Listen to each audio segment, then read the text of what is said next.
Excuse me, how much you bench? About 250.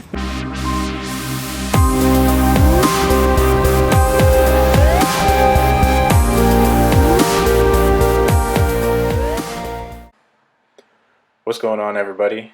Just going to be doing a little bit of a training update for the last week. It was the 6th week of the training block, and that means that it was the last week of the training block, which means that we've come to the end of yet another block 2 of Shaco, and I like to think that this was another very successful training block. Transitioning back to being in a different province, back at school, living on my own, didn't really affect me too much. I had a little bit of a dip in performance in terms of how I felt in recovery and the way things were moving, but I feel like I'm way much more back on track now, and I'm not too worried about that.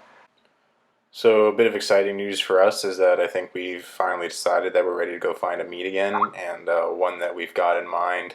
You just heard Skype noise, that's Benjamin talking right now, but the meet we've got in mind actually is called Judgment Day. Seems pretty intense, but it's just a powerlifting meet just like any other.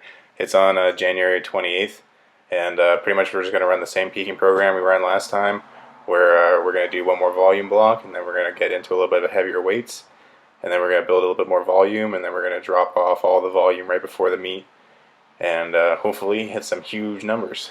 But what we're going to do moving forward into that is, since we just finished one of our volume blocks, we're going to do the same thing we always do. We're just going to increase our training maxes, and I'm probably going to increase mine the same amount for squat and deadlift, like about 10 pounds, and then a little bit less for bench press, just because I want to be a little conservative so I have really productive training cycles going into the meet.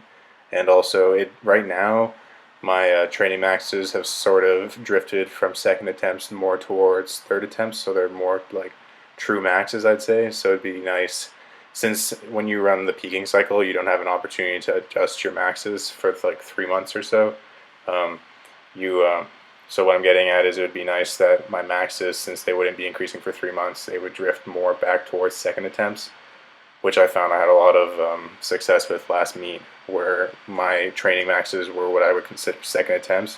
So I was able to go for really big PRs on all 3 lifts, and yeah, it just worked out really well.